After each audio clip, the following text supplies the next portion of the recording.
What's up, everyone? Welcome back to the Adult Algorithm, the How to Adult podcast with your host, Jasmine Johnson. Hi, YouTube. What's up? Happy 2021.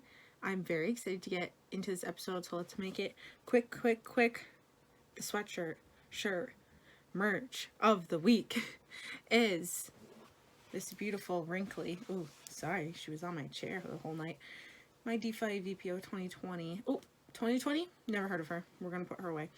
Sweatshirt because I have two amazing guests who I'll introduce in 1 second. I have two amazing guests from my sorority. Yes, before you click off, you're gonna want to hear what's in this episode. I have two former presidents. One of them who was also my president while I was VPO, so I was like her right-hand man. It's gonna be a good episode. So let's jump right into it. Let's go. Let's get it. Happy 2021, everyone. Welcome back to the Adult Algorithm, the How to Adult podcast with your host, Jasmine Johnson.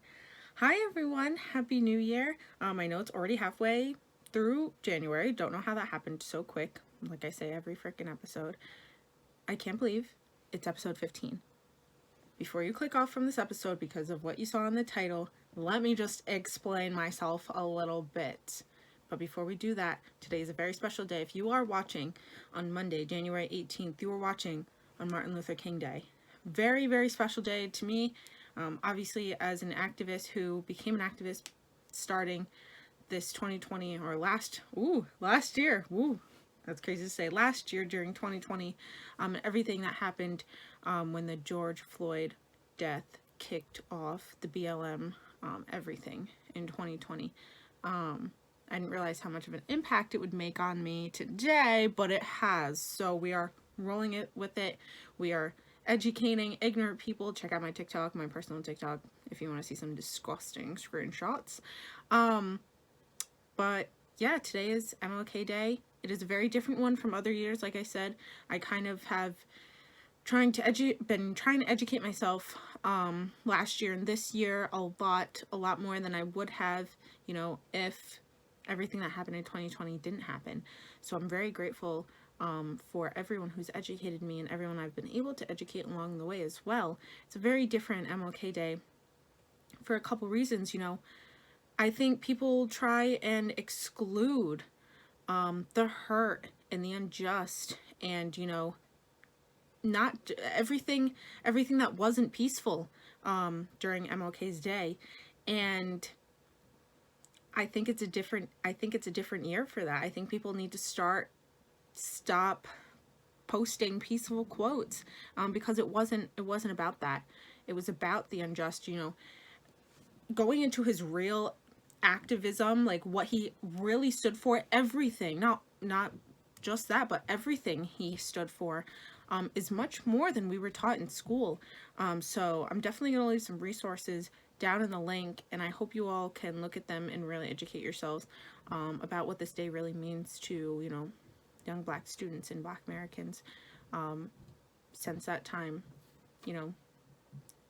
not as much stuff has changed as it should be. So we're still fighting, we're still getting through it, and this is for you. I'm okay. I am very excited because this Wednesday, drum roll please, is the inauguration. Thank God. Oh my God. We haven't had an episode, since last year. So, the Capitol riots and all the terrorism going on and all of that stuff, right? Absolutely blowing our minds. Just them trying to change what patriotism really means kills real patriots, right? So it's absolutely crazy. America obviously is crazy, but hopefully we can listen to this episode and get your mind off of it for about an hour and 10 minutes. And of course, this intro is very on brand. It is long. It's the Adult Algorithm. Welcome. If you are new, welcome. We talk not about politics. I hope I didn't, concern you. But I just had to put that little bit in there. Next week's shirt, get ready. It was a Christmas present. I'm so excited to wear it. I have to wear it after Joe Biden's inaugurated, obviously. Anyways, if you are new here, hi, welcome. My name is Jasmine. I am the host, and I am a junior accounting major at the University of Rhode Island who also studies fashion merchandising. I've started a lot of new endeavors this year, which I'll talk a little bit about next week or some of the weeks after. But hi, I started this podcast because, I had to grow up pretty fast when I was younger. I don't know everything in life, which is why I invite amazing guests on to kind of teach me as well as our guests, as well as our listeners, what they know about the transition from, high school to college, or, if you didn't go to college, just work life. Just this transition time is so hard for us. So that's why I made the podcast, and I hope you enjoy. I hope you've listened to other episodes. Get ready for some amazing episodes coming up as well. This episode, however, is on growth in 2021 and how my two guests I invited on have grown since 2020 to now. And Greek life, the T on Greek life. Hi. We woke up and chose violence. No, not really. But I invited two of my former presidents from our DeFi chapter at URI. I love them both very dearly. They're two of my bestest friends in the whole world, and I love them. I look up to them every single day. I don't think I could have done what they've done over the past 2 years to kind of build up our sorority the way it deserves to be built up. And you'll get to hear a little bit about stereotypes and how they've dealt with bringing up a chapter that has been, in the bottom for so long, because it is the newest chapter on campus. And, without a lot of help from advisors or, Panhell, or headquarters, a lot of this is the sisters rising up and uplifting each other. So I'm really excited for you guys to hear this one. It's going to be wild. Like I said in episode 13, if your name is mentioned, mind your own business. Too bad. I mean, you get called out for a reason, so it sucks. Sucks to suck. But anyways, let's get right into it. If you are also new, this is the hashtag No Sugarcoating Podcast. You'll realize that in a second. I'm excited. Let's get right into the episode. So hi everyone, my name is Allison. I'm a junior at URI and I study cell and molecular biology, and I'm on a pre-PA track. I was president of DeFi for the 2020 year. Oh, you were on one time before. Oh, and I was for was it Battle of the Grades or classes or whatever it was? I was the junior rep for that. Yes. Oh, cute. Junior rep. All right. Well, this is my debut on this podcast. I'm very excited. Hi, my name is Sarah. I'm a senior marine biology major, which is super scary. Senior year. I'm 21, and did I say I'm marine biology? Mm-hmm. Oh, and then I was president in the 2019 year. Love it. Long time ago. You're an advisor. Yeah, now here we are, an advisor. You can't get enough. I'm a simp for it. Love it. So the first question, so we're going to talk about goals today and growth and Greek life and some stereotypes in Greek life. But starting out, do you guys have any goals for 2021? I know. I think staying positive is a big one. Yeah. Yeah, I agree. Staying positive and maybe getting more, like for my major, like getting more involved in like the science and like pre-PA research and getting into that route and kind of breaking away from sorority life a little bit. Oh. Right. Ooh, she said. Yeah. How do you think that you stay like accountable, like keeping yourself accountable and following through with your goals? Like, how do you guys do that? I would go ahead, Allison. You can go, Sarah.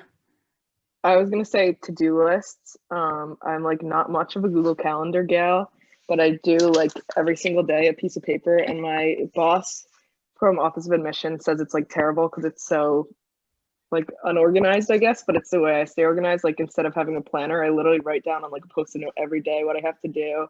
I don't know, it kind of, and then I like have to check everything off one by one to make sure it gets done. Oh my gosh. I'm kind of similar. I have like a huge like desk calendar that I have like all my events on, so I get to cross off events as I do, but like for like homework and like goals and stuff, I have sticky notes just all over my desk, and I just stick them. And then when I do it, I like crumple it up and throw it out. Yeah. Sometimes you'd be like, You've seen my "What's sticky the note note collection. again?" I do lose my sticky notes too. Just a sad day. Terrible. Yeah, that's the worst part, is when you have a sticky note and then it gets lost and then your thing never gets done. You're like, well, Well, It just happened. it does just happen. That's life. Mhm. That is life. So moving on to like kind of growth, how do you think that 2020 affected you guys like personally? Or how did it affect you? do you want to go first, Allison? I thought you were gonna start, but I'll start. So, like, for 2020 for me, so I work in a healthcare field, so like it was a lot of extra hours working with a whole bunch of new like kind of like rules and like guidelines I had to follow. So that was a lot, just to kind of change everything and start a whole new routine, going to work and like making sure I have like the right gowns on and all that. But like mentally a lot, it was definitely challenging because there was just so many new things always changing. So like trying to adapt to all the new guidelines put in place was a little stressful in the beginning, but towards the end, I think I got used to it. You got used to the stress? Yeah.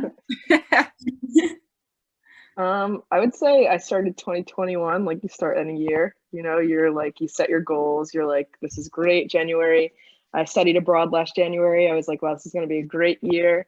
Like we were set to go to Ireland in March, and I was like, really, like this is going to be an awesome year. Like this is my year, whatever. Everyone says, oh, 2021, my year, whatever. It always happens. And then when March rolled around and we were like in Ireland and everything, the world got shut down and it was just craziness. And after that, I feel like everything kind of just dissolved right before us, and like you lost all your social connections. You're on Zoom every night doing like happy hours, Zoom game nights, things like that. And like school was like non-existent basically after March. I feel like I didn't learn anything. Like my teachers were all really flexible, which I'm super thankful for, but I don't know, I just feel like it was just craziness how everything just kind of went downhill. And then the summer things got better and everyone was like kind of getting up in their spirits, like seasonal depression over, like COVID depression, whatever you want to call it, I don't know, like over. Everyone's like, well, sunshine, like COVID's done, whatever. And then September rolls around and you're like, okay, school's back, like, and I haven't done school since March now. And like, I think this semester was like one of the hardest ones that we've ever had. Like after not being in school. And like we got through it, but it's just crazy like how different things are now, especially like us being upperclassmen and like knowing what it's like pre-COVID at college. Just like crazy to see how it is now. I will say like this semester has been like one of my toughest at URI. And I don't know whether it was like just because like all the classes were online or like teachers like gave you more work because it was online. But I feel like after this semester, I was like wiped. I was like, I'm done. Like at November, I'm like, I'm done. I'm ready to be done. Yeah. And you mentioned you guys were in Ireland when everything went down. What the heck? Like when that happened, you probably thought that you weren't gonna be able to come home. Yep. Yeah, it was literally like nuts. Like we had been out, like just hanging out, going around, live music, stuff like that. And we were walking back to our Airbnb. And Victoria and Sophia were like already at our Airbnb, and we got there and they were like, oh my God, did you guys hear what President Trump just said? Like he literally just said, like, you can't come back from Europe if you're like an American. And we all were like, what? And it was like 2 a.m. there, but it was only like 8 o'clock here, like in the States. So it was just crazy, like calling all of our parents, like trying to figure out what we're gonna do. We were like, are we gonna fly to Canada to get home? Like, are we gonna like We how still are we had getting home? days left too. Like that was Yeah. Wednesday. We weren't supposed to fly home till Saturday. Yeah. Oh my God. Because that was on spring break, right? Yeah. Yeah. It was crazy. And then we were like meeting people like in the airport, and like nobody was wearing masks, like nobody, like that wasn't a thing yet. So we're in like Trying to go through customs. That was nuts. They're like, oh, only 100 people in this room, easily over that in like this tiny room. All using the same pen to sign and stuff. So it was just like like COVID wasn't real. It was just crazy. Yeah. Yeah, it was really weird. Even here though, like there was only like a few people wearing masks. Like when I was in the airport for Florida, like my nail tech, when we told her that we were going to Florida, she gave us masks because they were starting to sell out everywhere. that was still a point where we were like, oh, it's fine. Like COVID, we don't really know anything about it. So it's just a cold, everyone used to say, oh, it's just like a Yeah. cold. And she gave us masks, and then we were like one of the only few people like actually wearing masks in the airport. And then I ended up getting it anyways. So it didn't even matter, but absolutely. It was like crazy. Like Delaney, we literally went, I think it was March 8th or 9th was like our first day. And Delaney comes with like an N95. She was like, oh, my mom told me to bring this, whatever. Oh, laughing. We're like, are you crazy? Like, why are you bringing a mask? Like what? I mean, like, yeah, it was good looking back now, but it was funny. Yeah. Remember my last class that Friday before we left to go to the airport and stuff, I had my emerging infectious disease class, and the professor's like, oh, who's going away for spring break? Like, what is everyone's plans? I was like, oh, I'm going to Ireland. He's like, you're not going to go. I was like, what do you mean? He's like, you should probably cancel now. Like, you're not going to go and come back. And he's like, because my professor was on the board making like the decisions for URI. He's like, I don't think we're going to have classes after spring break. And I was like, no, like, we're good. Like, everything's fine. Fine. Even after it got canceled, we're like, so like, should we go to like the Virgin Islands? Should we go to like Florida right now? Like, we're like, we're our second week of spring break. Like, where are we going? Right. Second week of spring break. Yeah, it was so crazy. Cruises were so cheap that second week. Yeah. Cheap. Yep, absolutely crazy. God, I hate thinking about it because it's almost been a year. I know. It's crazy. That's literally nuts. Blows my mind. But we're on the uprise now with the vaccine. I think we're looking forward. Yay. Love it. Yay, vaccine. Next question. How were you at the beginning of your presidency compared to the end? This is huge, and I'll call both of you out. Oh boy. Allison. Or do you want me to go first? Oh, you can go first. Okay, so definitely at the beginning of my presidency, I was still kind of new, like trying to figure things out. Like I had a brief idea what like the Panhellenic community was, kind of knew people in my chapter. Like, you know what, like it's fine. We'll be great. Everything's fine. And definitely by the end, like I feel like I've matured a lot and I've gotten to know people for like who they truly are and different like sides of them that I didn't think in the beginning. Like I thought, oh, I can keep all my friendships. Like we're all going to be like one big happy family. Like that's definitely changed, but for good, like, for better and for worse, I guess. So like definitely like friendships have like changed. And so as like I feel like I've grown as a person, just like knowing how to like handle situations now. Yeah, I agree. I feel like when I joined my first year, like I joined knowing that this was like a new organization on campus and knowing that like they were going to need people that like need to really step up to the plate. Yeah. And so it kind of was like a motivator for me at the beginning, I feel like. And then especially like getting my big, who was the president at the time, I was like, okay, like this is kind of cool. Like my big's the president, whatever. And then I was like, I think one night we were just like toying around with it and she's like, oh, why don't you run for president, whatever. And I was like I could, I guess. I don't know. And then it was something I never thought about. Going through recruitment my first year, I was like, no, I'm never gonna hold a leadership position. Like I don't want that, whatever.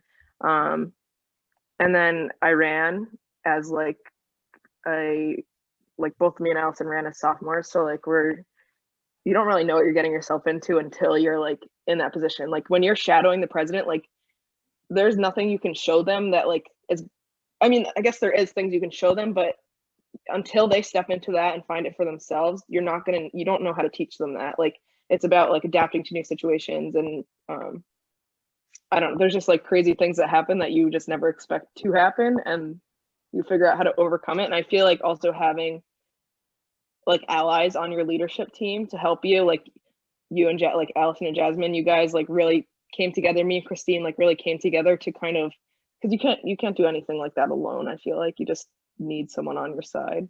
Yeah. So I remember after shadowing Sarah for like, I came to a couple of panel meetings and I had a meeting with you. I'm like, oh, it's so easy. Like she made it look so easy. And like the first weekend, I'm like, this is not what she said it was going to be. Like, it's nothing like she had showed me. But even now, like I try to train Izzy. I try to like tell her all these things, but like you really don't know until you're in the position, like what is expected of you. Sorry, you made it look so easy, dude. Like I remember my first fall recruitment, you were just so probably you were overwhelmed like behind the scenes, which I know now, but when I look at it then, you would not be able to tell that you were even the slightest bit overwhelmed with anything.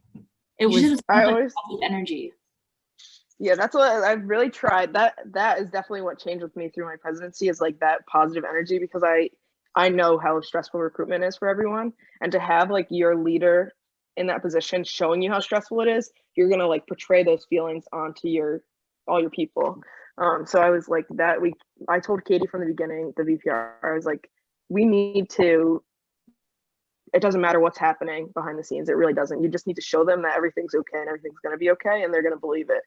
And I think the chapter believed it, because we put on a good act, and everyone made it through. No one, like the year before that, when Allison first joined in that recruitment, everyone was like so stressed out. Everyone got so sick throughout the recruitment. Like the recruitment process is 2 weeks. It's very draining. Everyone got really sick. Everyone's spirits were so down.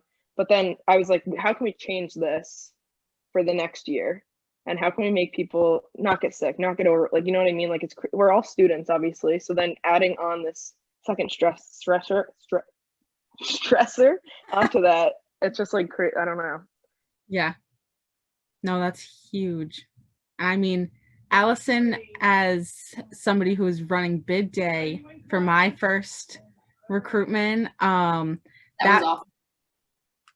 I tell Allison all the time, and I always say this, Allison, I'm very sorry, but for that, when you were helping run bid day, when you and Vic were like the head, like you were doing everything on your own basically during that day, on the day of that morning, you were up, you were doing it, you were stressed, right? So when we see you stressed, we get stressed, like Sarah said.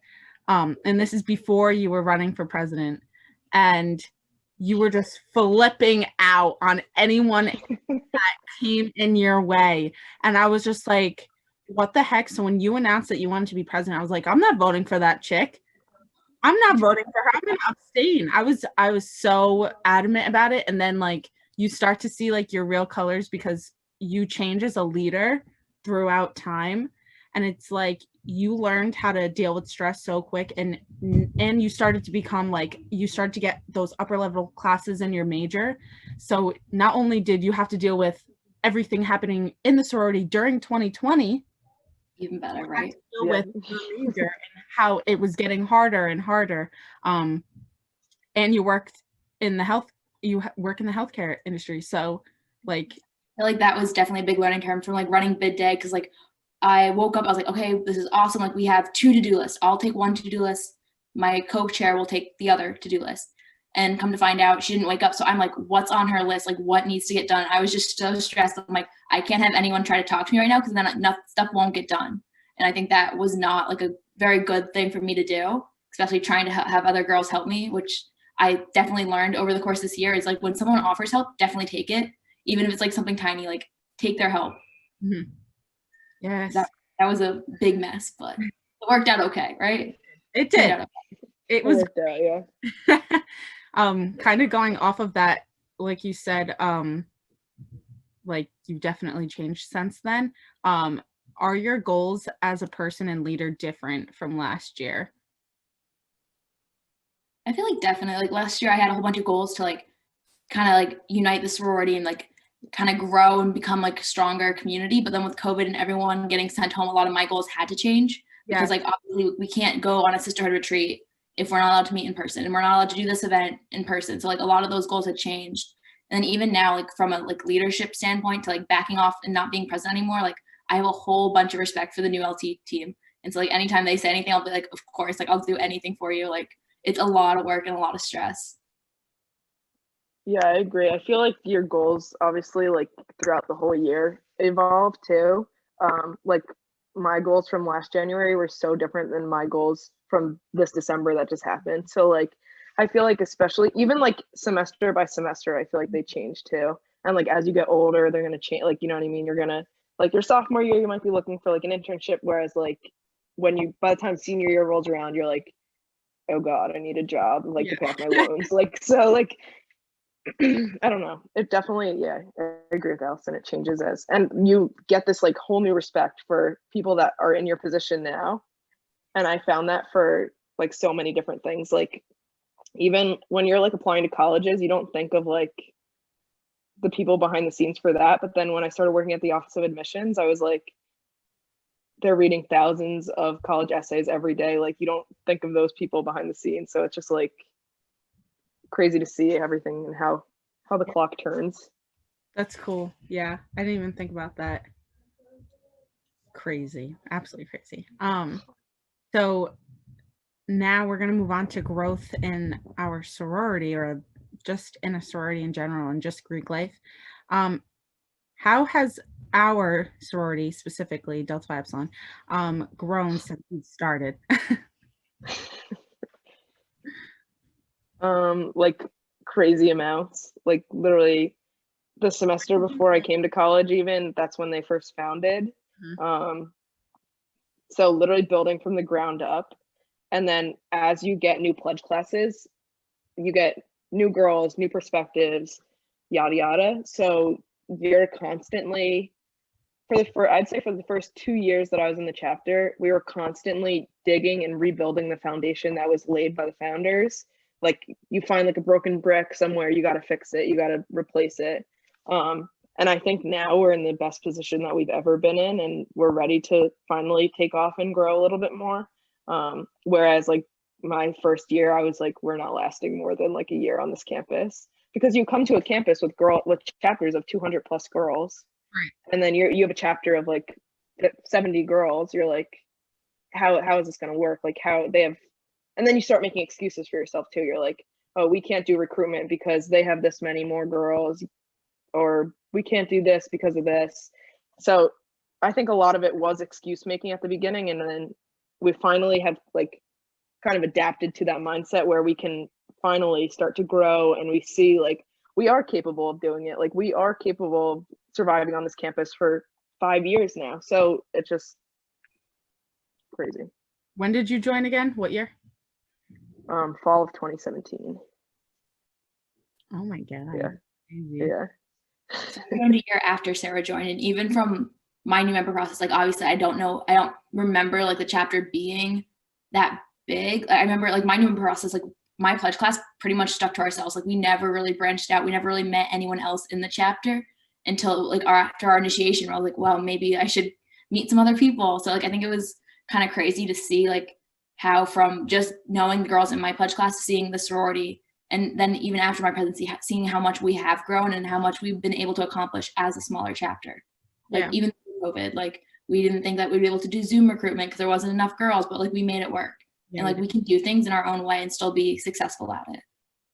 Yes. And I think Zoom was one of the best things to come to our chapter, because obviously we've struggled a lot with image of our chapter on campus and image of our girls, etc. And I think Zoom was like the best possible thing for us, because you don't worry about that image anymore. It's less, I can't think of the word right now. It's less about looks and more about what you're actually talking about, which I really, really enjoyed about recruitment this fall. I agree. And I think that really benefited us. I remember when I went through recruitment, like just standing outside the door, like hearing all the girls in line talk, like saying things that maybe they weren't the best or weren't as positive that they probably could have been about DPHE. And I'm like, well, these girls aren't even in a chapter yet and they know this much about the sorority. Like, why would I want to join if they're saying all these negative things? Versus on Zoom, like I know like you don't get the big group feeling and you kind of miss out on that feeling, which is, I feel like a kind of a negative for the PNM, but for us, like it definitely helped. You're allowed to have more like genuine conversations, I feel like, versus like if you get a house tour, like your PNM might just be like, yeah, okay, whatever, it's a house tour. I've been on 10 today, like versus having an actual genuine conversation. Because it's the noise, it's the distractions, it's the where do I sit, how do I sit, how do I walk, how do I whatever. But when it's on Zoom, you watch whatever you watch, and then you go to a breakout room and it's like, hey girl, let's talk. And it's like I like the more of like the interview style, because obviously it's always interview style, but it's like I feel like it's also a little bit more professional on Zoom, and I obviously love that. But it's just like I liked it a lot better. I totally agree. You're also more comfortable, like especially even just as a PNM, you're sitting in your own space, your own room. You're not having to branch out to these new places and meet new people at the same time. You're you at least can control partially of your situation. You don't have Also, to wearing heels all day, walking up the hill of frat circle is the worst. I remember my freshman year when I went through, I got so sick because I was staying up crazy hours, also trying to manage schoolwork. But like my house, like for round 3, I don't think I had a house party until 10:45 at night. That's when it started. And I was like, I have an 8 a.m. tomorrow morning. Like, this is nuts. That's Yeah. crazy.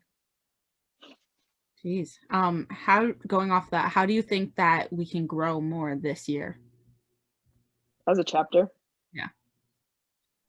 I think definitely adaption is huge. Like, you guys did an awesome job with it with COVID and having to adapt to everything virtual, but we don't know what next week even holds barely. So I feel like definitely just being able to see the challenges that we're coming up on and be able to climb that hill and then go down, climb, go down. It's not a smooth road. It's never been a smooth road. So I feel like, and like we said at the beginning, like, you have no idea what you're walking into until you walk into it. So I feel like just being able to have an open mind about everything and just know that you're going to face obstacles. Like, it's no secret you're going to face obstacles, and then figure out with your team how you're going to overcome those. Yeah. I definitely agree with Sarah, like learning how to adapt to the new circumstances, because maybe this spring recruitment will be virtual, but fall won't. Right. Hopefully. I don't know. I'm hoping. But I think just being able to adapt and work together as a team, because like obviously things are going to have to change. So having a team that supports you when things change is going to make it so much easier. Yeah. We're building a legacy, right? Like, some of these chapters have been here since, like, I don't know, our parents could have gone. Yep. You know? So we're building a legacy, and it's not going to be easy it hasn't been easy the first 5. It's certainly not going to be easy the first 10. So it's always growth, and it's always something that you need to be able to improve on, because there's always something that's going to need, whether it's the chapter itself, whether it's connections with headquarters and communications with headquarters, or Panhell, or everyone. It's just like crazy how much you have to, it's the work that puts into it. So when people go on with the Greek life stereotypes, oh, cancel Greek life, oh, like that's a whole thing on TikTok now. I'm like, what the fuck is going on? Like, why the fuck do we need to cancel Greek life? No need. It's like nobody knows how much work actually goes into it. So it kills me when people are like, oh, you're just paying for friends. I'm like, I don't need to pay for friends. Like, hello? Oh my God, it drives me crazy. But what do you think that Greek life at URI can kind of work on as a whole? Diversity. Yeah. Like, immediately diversity, and Really? not just body type, color, whatever.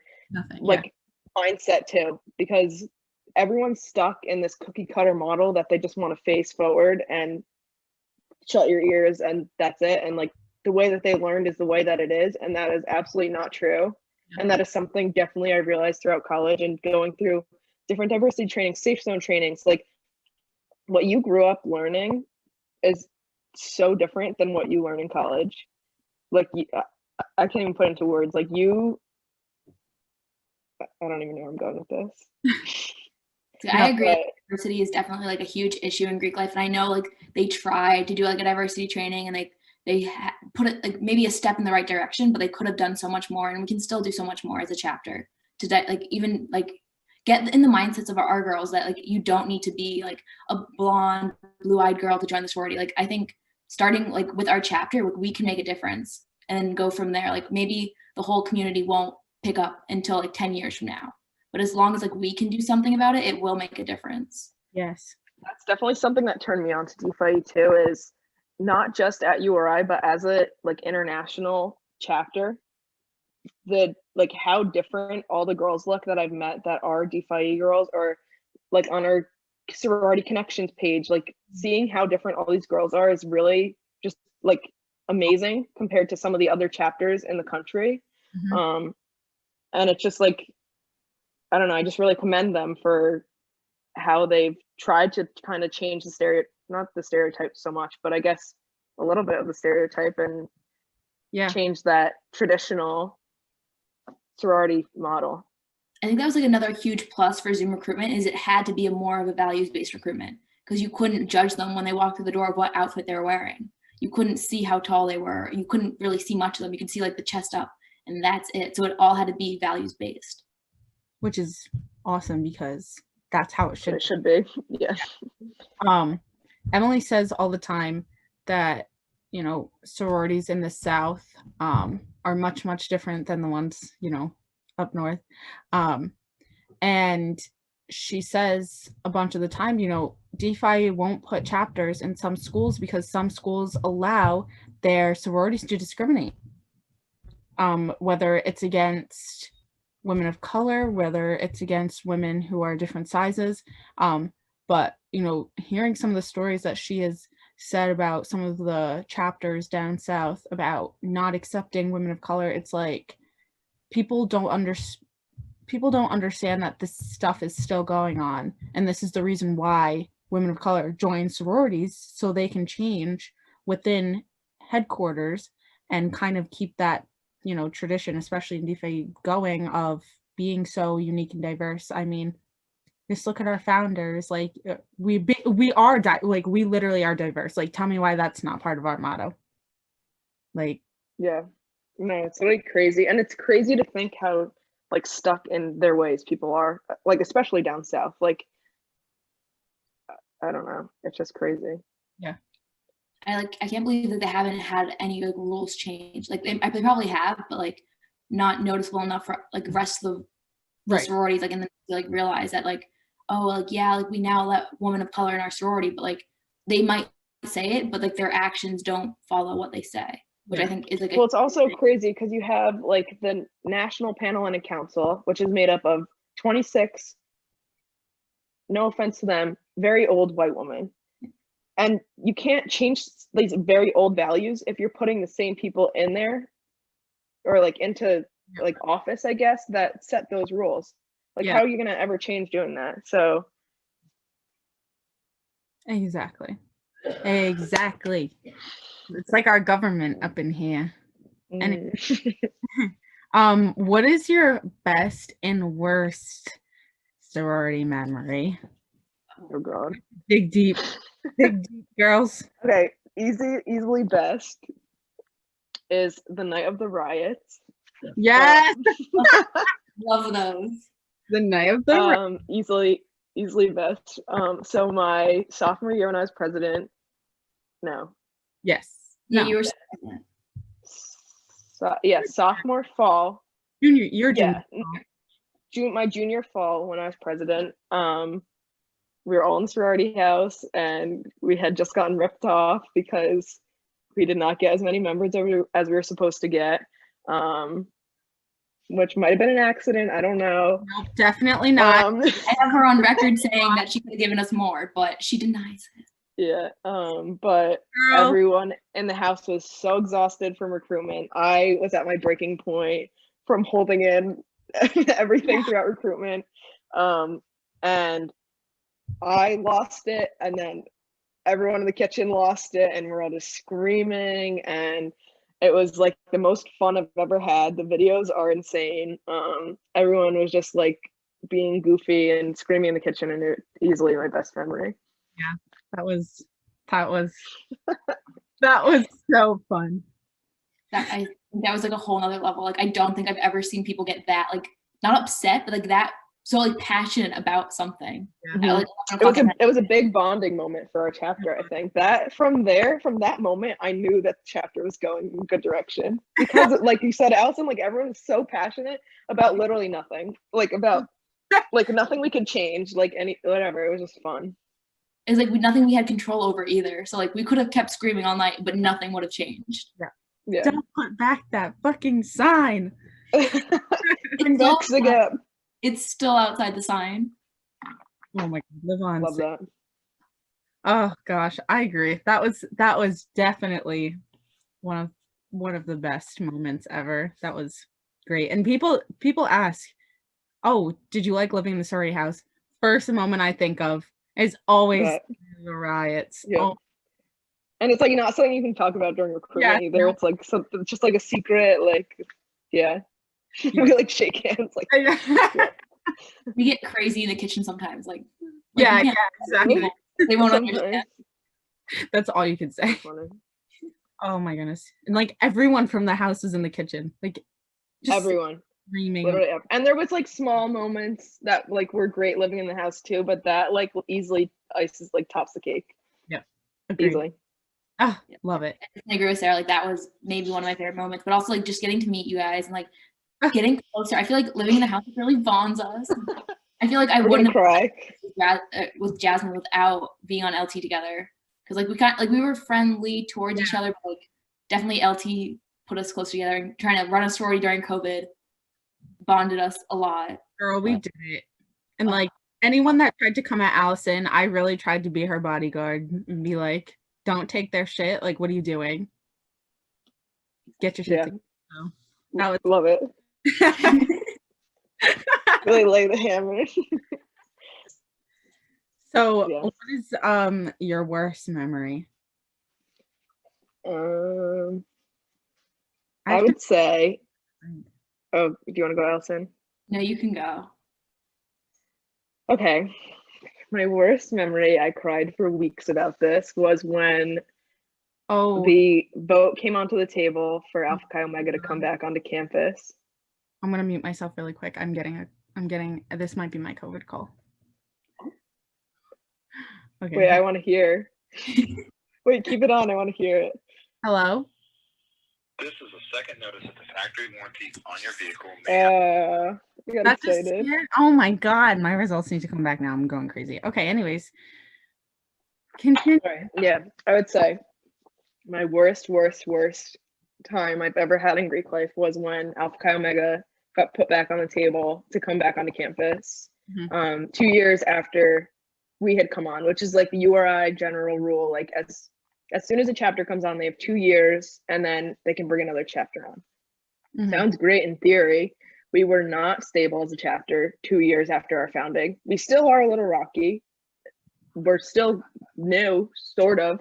We're 5 years old, so yeah, we're the newest. So like we were very, very unstable as a chapter when that happened, and I was very upset about it. And I remember, actually, I wasn't even president then. I was the Panhellenic delegate, and Kristen was crying in the bathroom of the Christopher House with the other presidents because some Greek advisors were coming for her neck.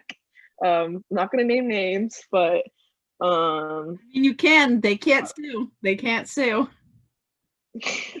That's true. Steve, if you're watching this. Yeah, that was like one of the most terrible moments. And then just seeing how visibly upset she was, like, really hurt me because obviously she's my big, and it like to see all the other presidents were getting upset for her, like, meant a lot to me because I was like, okay, they really do have our backs. Like, yeah, they're not going to vote against us here. And I have nothing against Alpha Chi Omega. I'm sure they would do great things. Yeah. They've been to URI before, so I'm sure if they came back, they'd be good. Like, nothing against them. It's just we weren't ready at that moment for them to come back. And Steve really wanted them because who wouldn't want to add a new chapter? Like, looks great for him. Right. And then you go on to the next fall when I had just become president, I guess December, or maybe January. And they have all these brand new presidents that don't know any of the history of that. And they're like, all right, it's time to vote. And obviously I knew the history of it because I lived through it. And he was like, it's time to vote. And all the other presidents were like, okay, let's vote for them. Like, why wouldn't we? And I'm like, hello, like, this is what happened. And nobody had any idea that any of this was happening. And I told them, and they were like shocked. And Celine, who was the president of Panhell at the time, was like one of the only ones who like had my back through that. All the other presidents were like, yeah, like, we see you're struggling, but like, it doesn't really affect us. Like, I didn't have those connections with the presidents yet for them to have my back because we had just met that day or maybe the day before. So it was just really bad timing for us. And then the vote didn't pass because of my sob story that I told them. And then Steve came for our brand and was like, that's fine that it didn't pass. We don't really mind. But unfortunately, the Panhellenic Council is no longer going to support your chapter here on campus. And that was like mind-boggling to me. I was like, how can you say that to these college women? And then we had to get like URI involved and deans involved, and it was just nuts. And still, this man still has his job at URI, like even after threatening 20-year-old girls or whatever. I don't know. It was just mind-blowing to me. And then you fast forward even farther, and now Allison becomes president. This is probably her worst moment right here. And this is one of them.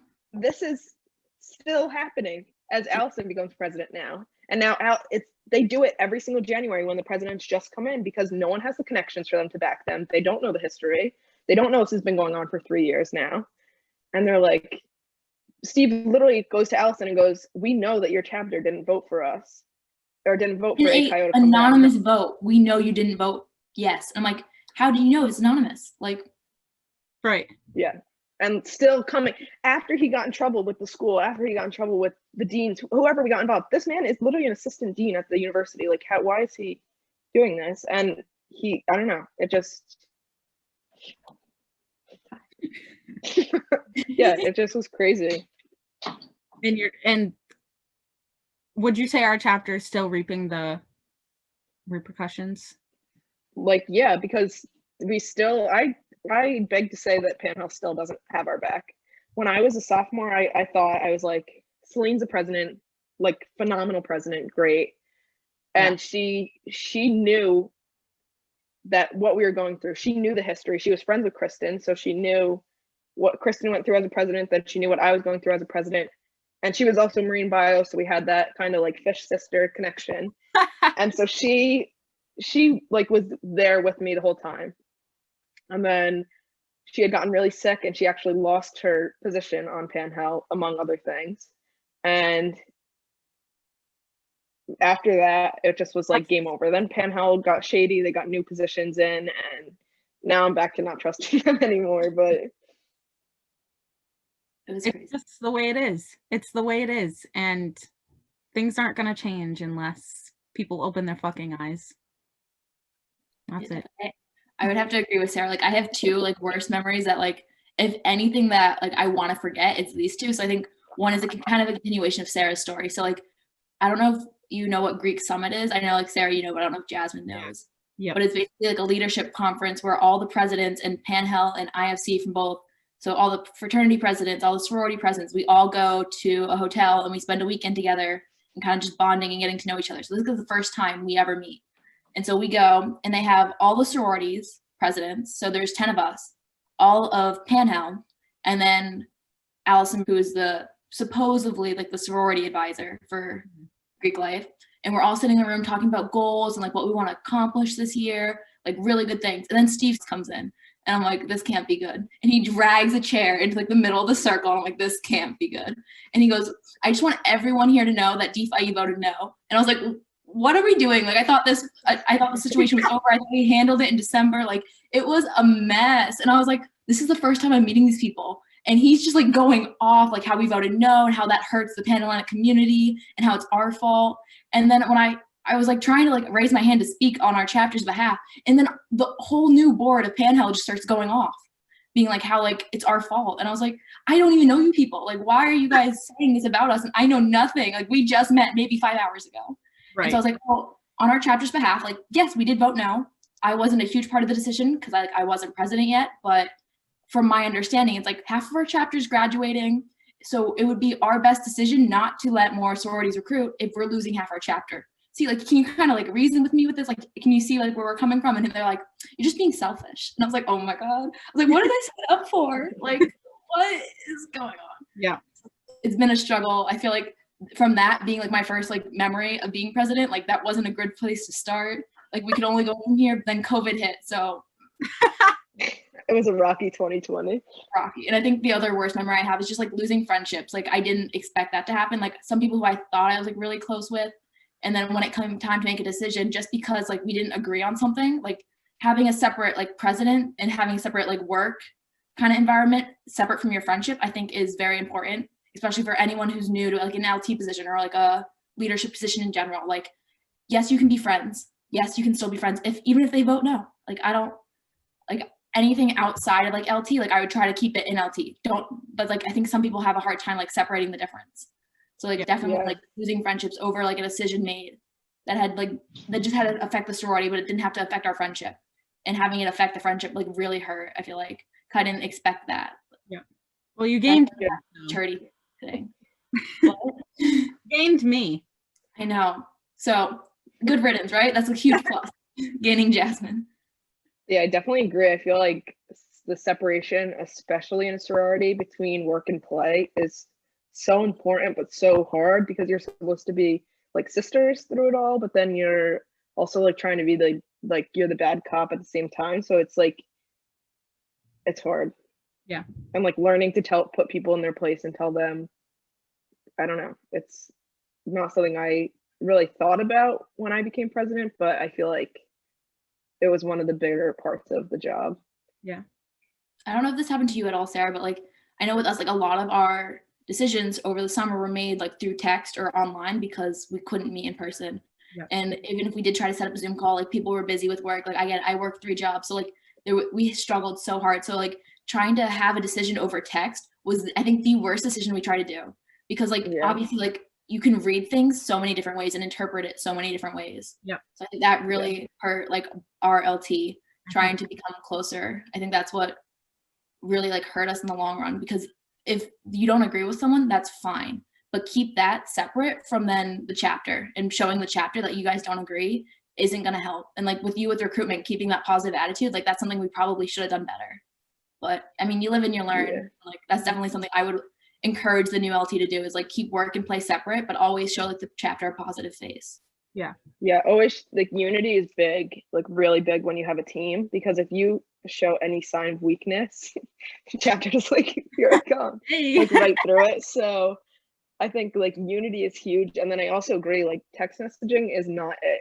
Like it's great to stay in contact with that, but you can easily read a text the absolutely wrong way that someone didn't mean it to sound like. So I agree with that. And then also, like you said, like finding a time to meet, impossible with like 8 people's different summer work schedules, internships, just personal life in general. Like it's so hard to find a time to meet, but it's so important to be able to have those like LT meetings before chapter, like so important to take that hour out of every week to just kind of sit and make sure you're all on the same page so that things aren't said to the chapter wrong or whatever. Yeah, that's huge. Like I think what I started to do by the end, which I should have started doing earlier, if somebody texted me something, I would call them immediately, because there was one time where one person sent me something and I took it really out of context. I was like, are you like trying to shade me right now? And I FaceTimed them and they were like, no, like it's like an actual question that I'm asking you. Like I'm not trying to be shady or anything. And I was like, okay, perfect. I'm glad I called you instead. I was about to go ham, but that worked out. Don't want to be on that side. Okay, we're going to play a game called Stomp the Stereotype. This is okay. We're gonna do it up. There's lots of stereotypes in Greek life. A lot of them. I'm gonna ask you true or false, and then you can explain if you'd like to. Okay. I like that. Get ready for it. Okay. Oh God, I don't know why I made this one the first one. True or false? Every sorority girl is a whore. False. I don't know why. That's not a hesitation. That was not a hesitation. I just had to think about what the question was. False. You can do whatever you want in college. Like you can say the same for college girls. That's false. Like don't slut. There's no explanation for it. Do what you want. Point blank period. Do not slut shame or we'll come for you. And a lot of girls I know have boyfriends, so I will fuck you. I will. Okay, next one. True or false? All sororities hate each other. False. False. Definitely false. Like we are one big panel in a community and we're supposed to all be supporting of each other. Like maybe Sarah and I had a different experience a little bit with like, but that was like more with the advisors, not the chapters themselves. So like definitely. And also like when you have thousands of people a part of something, you're not going to like everyone. There's like it's impossible. You can't like Greek life or not, like, you can't like everyone. So I feel like, yeah, like maybe like I don't like apple pie chapter, like it like doesn't, it doesn't matter. Like if you don't like, you're not going to have a whole entire chapter like plotting against another chapter. You might have like your personal preference, but that's with anything. Yeah. Right. My personal preference is sororities that are not racist. I like that. Those are my personal preferences. But like My I definitely preference agree with too. Sarah. I got close with the other sorority presidents because like no one knew how to run a chapter during COVID. So like I don't have any bad feelings towards them, but it's more towards the advisors, if so anything. Yes. But then that's just that's something DeFi's grown out of too, is when I first joined, they were like, everyone hates DeFi, everyone yada yada, like all 9 other chapters, they hate us, like all the frats hate us. I became president and I was like, oh my god, everyone hates me, oh my god, and they're like, what? We don't hate you. I was like, You don't? you don't hate us? And they're like, no, like we've never hated you. Like, what? So I'm like going back to the chapter, I was like, guess what, they don't hate us. And like I was like, they never did, and everyone's like like what? I think that's like, I actually was watching a TikTok the other day about this book that someone wrote about how it's like in our like psychology that we like psych ourselves out that everyone like hates us. And actually I don't know the name of it, otherwise I would give it a shout out here, but it sounded really good. If you ever see it, you should read it. No one hates you. It's just you in your own head. That's great. True or false, we actually love our philanthropies. true. So We true. do. Some people have a stronger connection, obviously, with them than other people. For like, if you like Julia, for example, has a sister with cystic fibrosis, so obviously she has a strong connection to that. But even if you don't know, like I didn't know anything about any of the philanthropies before I joined, really. And once you like join and start like actually putting time and effort and money into like fundraising and stuff like that, then you're gonna grow a connection to it. Like there's no way you can't. Yeah. Definitely. I went through formal recruitment, and one of the things I was looking to get out of a sorority was philanthropy experience, because like I was really involved in high school and I was big into like doing philanthropy events in high school, so I wanted to continue that in college. So like I think that's like one of the reasons why I joined, was just to get involved with philanthropies. Yeah, philanthropy is a great way to like get the chapter together, because whether you did things in high school or not, everyone wants to get involved. Because I know for me, I didn't have time to do any sort of volunteer work, which looking back at it, I totally could have. But when I came to college, when I had no idea what the hell a sorority was, and Sophia, invited me to come to your Valentine's Day event, and I was like, oh, these girls are nice. Yeah, I'll join. I mean, I had no idea what I was getting myself into, but like once I started to like actually look at everything, I was like, oh, wait, yeah, this is really cool, because I never got the chance to in high school. So like now I can make up that time for it. So yeah, totally. True or false? There's no diversity in Greek life. Like an in between. Eh. I feel like There's that's definitely diversity, but it depends on how you define it, I guess. Yeah. And how you look at it. Yes. Like no 2 chapters are the same, and like no 2 people are the same. Maybe like a lot of similarities, but like color and size wise, definitely false. Mm-hmm. Wait, right? Is that? Yeah. Yeah. But I think like mind wise, Yeah. I guess it's true. No, I don't know if I mixed that up. What was the question? Which one's true and which one's false? Wait, there's no diversity. No. True or false? There's no diversity. Oh.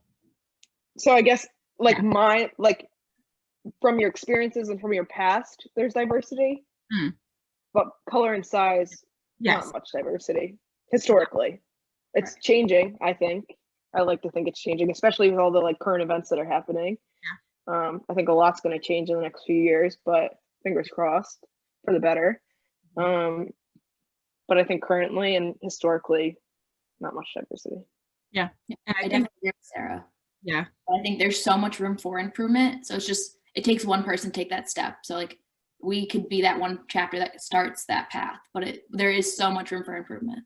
Yes, there's so much. I agree. Like, there's so many multicultural clubs on campus. Like, I always wonder, like, what are we doing not collaborating with them? Like, why are we not talking with them? Why are we not doing trainings with them? And we're starting to, because now we have those connections between like people who have done TD, like Leah's on the TD board. It's like easier to get those connections out. And it's like, it's crazy to me that everyone in Greek life doesn't want to do that, because everyone in multicultural clubs have such a stigma against Greek life because we're diverse. So why wouldn't you want to be the one to break that? Because that's a legacy you can add on to your sorority or fraternity. Like, Yeah. And the best part of that too is like, say you make that connection and you could change for someone their whole view on the whole system, and then maybe they end up joining and they end up being that change that we need. Yeah. Definitely crazy. I know last year in March, before COVID, like pre-COVID, before we were all sent home, Panhandle had tried to set up a week with sororities in the multicultural center, and just getting a week of trying to like bond and create those connections so like we could have events in the future. But obviously like COVID happened, everyone was sent home, everything was moved online. And then after that happened, there was never another discussion about trying to bring it back or trying to do it again. There was never. See, that's what makes me nervous though, is because when Panhandle comes in and tries to like tell us all to do something, sometimes people get like, oh, I'm being forced. Like when your mom tells you to clean the sink and you're like, oh, I'm being forced to do that. And then you associate that like force with like negative emotion. So I'm like, is someone gonna like think like, oh, I'm being forced to go here and mingle with said group or whatever? Is that gonna put like negative emotions with it? Or like if we like went out of our way and we were like, we want to do this, instead of like having someone tell, I don't know, like, no, I get makes sense. Yeah, we should look into that. We should look into that. Side note. True or false? Every sorority and frat hazes. I'm gonna go the fuck on this one. False. These hands don't haze. They sign up later. Nobody believes me. None of my friends believe me. I'm like, you think me as a person would allow someone to force me to do something? Then you don't. Well, that's the thing. They think you're like keeping it on the hush hush and like trying to not like. It's literally against the law. Like, I love you guys, but I don't love you guys that. Like, I'm not like I would drop. Like, I would drop if somebody tried to do anything to me. Like, that's what I don't understand either. Is like you watch these like movies and you're like, what are they? Why are they going through that? Yeah. Like, how you can't love something that much that you just joined 2 days ago. I don't really get it. I don't get it either. I feel like Greek life is portrayed so poorly, like in the movies, like, oh my God, like we haze everyone. I'm like, that's not, like, you can't get away with that. Like, it's illegal. Yeah. You can't do that. Like, if a chapter were to, like, the repercussions are so big. Like, I don't think the repercussions is worth it. Like, yeah. No, literally, I know, like, Kristen's boyfriend's fraternity did like some skit or something, and it was like considered like hazing, and the pledges, they all got kicked out of their school. They lost all their scholarship money, and now that's on their permanent record. So I'm like, why? Like, it's not worth it. It's not. Like, what? Like, none of us would be here if anyone did haze. Like, obviously, like, why would we continue to do something, or like even be on a leadership team if we got hate? Like, URI has so many other organizations and other leadership opportunities that I'm not going to stay somewhere that's going to force me to do something I don't want to do.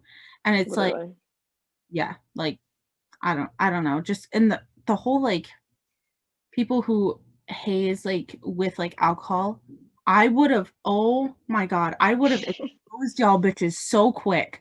I would have. Yeah. There was no doubt in my mind that if someone tried to haze, I would have exposed y'all so quick, but thank fucking God. But we can't speak for other sororities or fraternities because, like, unfortunately, it's a thing that exists, and it's like sad to see, because like, why would you risk something on your permanent record just to be like, oh, I did this, so now I can be in this club? Like, why? Like, it's not worth, like, I don't know. I don't understand it, I guess. And that's what's good about, I think that's what's really good about Greek 101 that they offer for everyone, because it shows you, like, X, Y, and Z counts as hazing. So maybe this new first year little boy that just came to URI, like maybe he wouldn't now. And now he knows, like they educate everyone on the same playing field, same level, so that you know like what is and what isn't. It's not like, oh, like I don't really know if it is or is it. Like they literally tell you like this, like very like point blank, like this is it or this isn't it. Yep. I think that's like really, that's one of the good parts about Greek life as a whole at URI. Greek 101 is really good. Like the topics that they talk about, and Greek 101 is a class you have to take when you are coming in, and it's for the purpose of this, to make sure that everyone in Greek life stays safe and knows the things that should and shouldn't be done to, you know, keep our legacies alive. And it's like hazing, drugs and alcohol, sexual assault. What's the other one? I don't think they're leadership. I think. Yeah, I think it's about like, it's not philanthropy. Growing in your organization. Values. I think diversity should be in there somewhere, maybe one day. But those 4 topics are really, and the like seminars, like lectures that they give them are so good. And then you break out into a room with 2 mentors who are also in Greek life, and you know, you go into it in more depth and you meet other people from other organizations. It is just such a great idea. It's just like URI 101. You have to come into URI, you have no idea what the hell you're doing, so you have mentors. Same with Greek life. It's awesome. Love it. True or false? Men who work for sororities / panhandle are creepy. True. With my experience, true. In my experience, true. I don't know. Like there has to be cases where it is false, but just like Wait, people no. like true. Not all though, because I went to NGLA, which is the Northeast Greek Leadership like conference. Like thousands of Greek leaders come together, one common location. We went to Hartford, Connecticut that year, and I met some great advisors that work on the sorority side of things. Like great. In my experience at URI, not great, but for other people it might be great. Yeah, I feel like there are great advisors out there who also like who can be of the opposite sex, and like a male advising sororities. Like I think there are out there who are good, but like for URI, I would say, was it false or True. Even like at headquarters, like what's that guy's name? Michael. Mike. He's nice. He's okay. He just doesn't understand. And I hope Mike never sees this, because I just called him the other day to help me out. So sorry, Mike. He's a nice guy, but he's nice. In a new position, right? Yeah, he's in finance. But like, why are you like you're like 60 helping a sorority? I don't know. I just so that's why I put headquarters in there, because as much as Mike is like cool, I just think I would rather be talking to, you know, a woman, and you can call me sexist all that you want, but if you're in a sorority, like they know what you've gone through with finance. True. Yeah, he might have been in a frat, but it's so different. That's true. Yeah, finances between frats and sororities, so very different. He's done a good job, and I'll let you know in a couple weeks if what he needs with actually works out. If not, Mike, this is for you. It's true, and you're creepy and you need to be fired. But for now it's false for you, Mike. Okay. Anyways, that's on to the next one. True or false? Headquarters cares about us more than money. Okay, I feel like they do care, but obviously it's a business. Like business. Delta Phi Epsilon is a business, so they got to run it like it's a business. Which I hate. I hate that. It's like hard to do, but it's a fact. Like no, I literally hate that because I feel like it's a sisterhood first and foremost. I understand they need to like get it to run, but we're all like Nicole DeFeo is our sister, and right? Like, she's just gonna turn around and be like, "What do you say?" At the collegiate level, yeah, it's a sisterhood. But if you think of headquarters terms, like it's a business. Like they have bills to pay. They have to pay for like their offices. So like it's a business. So of course, at the like higher up, they're gonna run it like a business. Versus I wish I could see it from their side, because I truly don't understand, after being in this organization for 4 years, I truly don't understand how you can be so cold with someone. And I wish I could see it from their side. And dealing with the finances in the finance department. I mean, Lindsay was awesome, but she gone. That girl gone because she was probably sick of it, right? And it's finances from a headquarters perspective, right? They are set on their ways. They have a budget in themselves. They need their money. But when COVID comes around and came around, it was like, we were like scratching for like pennies. Like we were like asking, for help. And they're like, oh, pandemic? Never heard of her. But you can have like a penny. Maybe that will help. Yeah.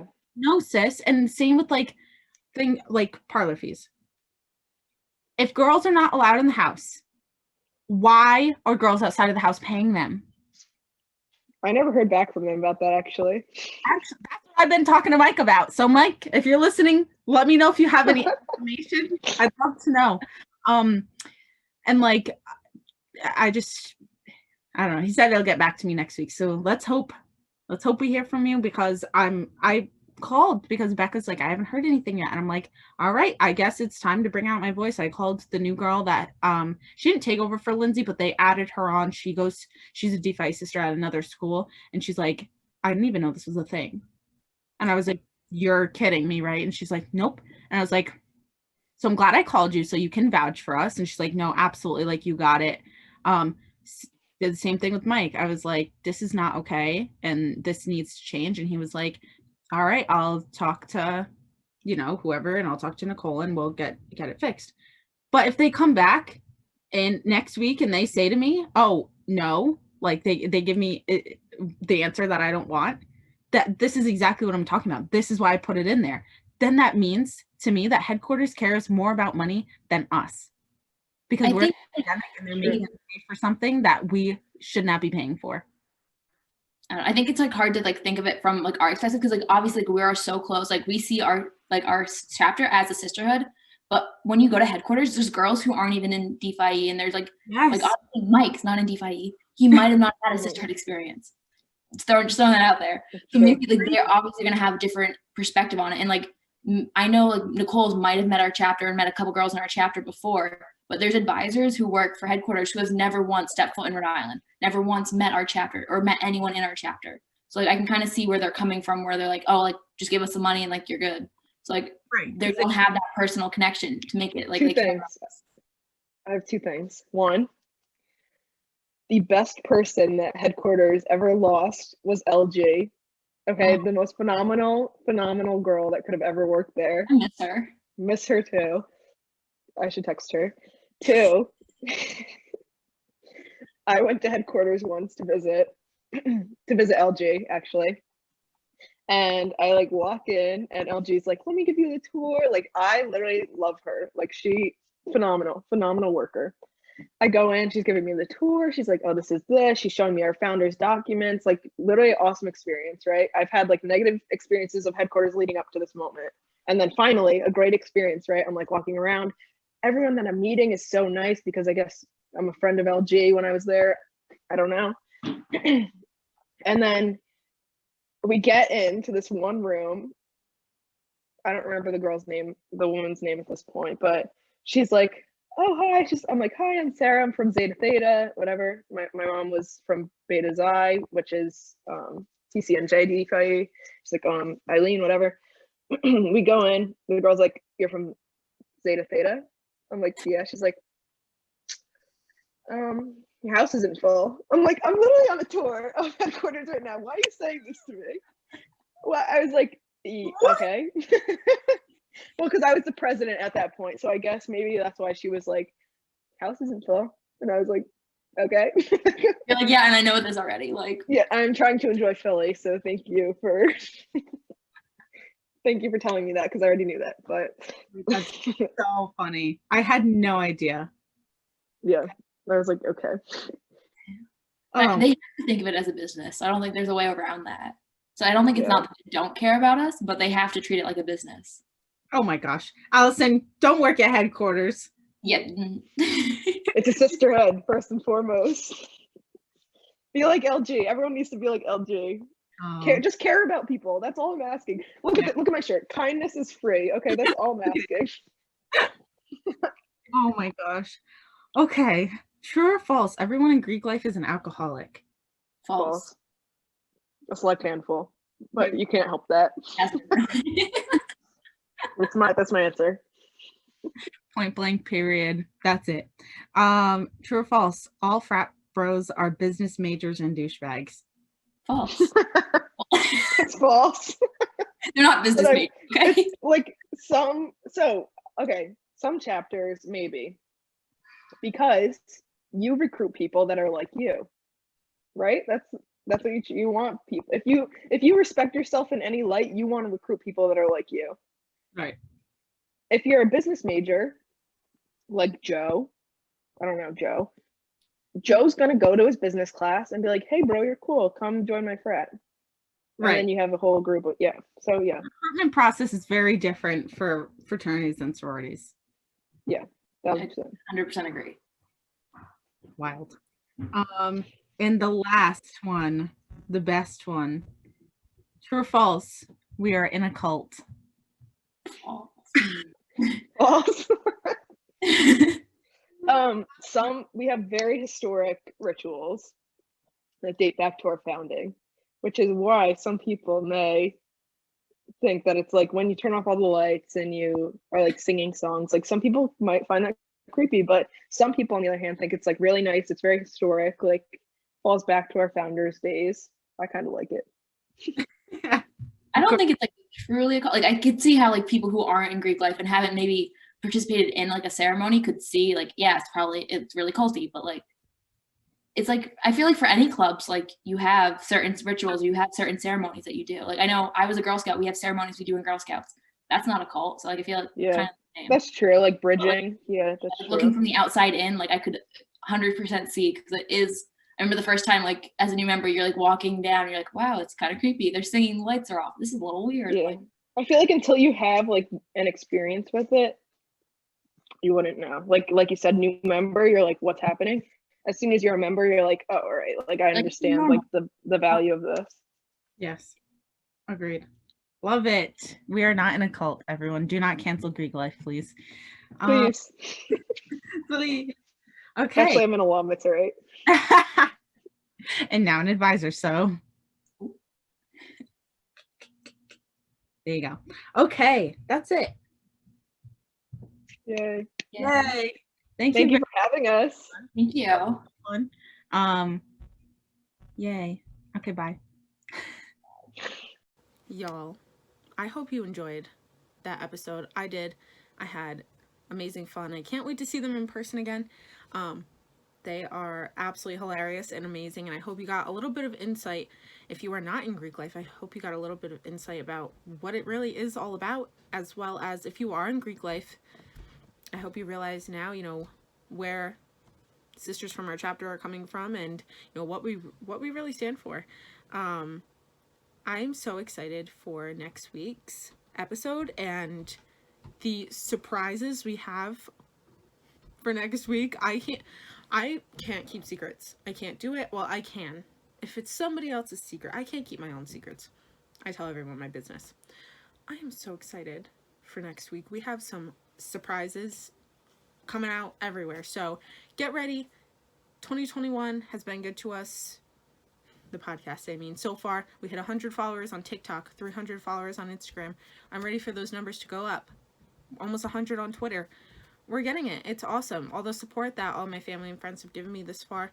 I'm excited to expand our, fan base and being able to kind of help everyone get through the transition into adulthood, which absolutely sucks. So, like my new cup, it says adulting is hard. I had to get it, guys. It was from TJ Maxx. It was like $2. I couldn't pass up on it, so it's staying there. I'm excited, and if you want to continue following us on our podcast journey, all of our social medias are at the adult algorithm, except for Twitter. It's adult_algorithm. Yes. We have some great content on all of our platforms, and hopefully funnier content. I've just been very serious. I feel like personally this during 2020, so I'm ready to kind of expand on that a little bit. But before I keep talking your ear off, get ready for next week. It's going to be absolutely amazing. You guys are going to love all the surprises. And as usual, I'm ready to help you grow into your potential. See you next week. This is Jasmine with the Adult Algorithm signing off. Bye. Bye, YouTube.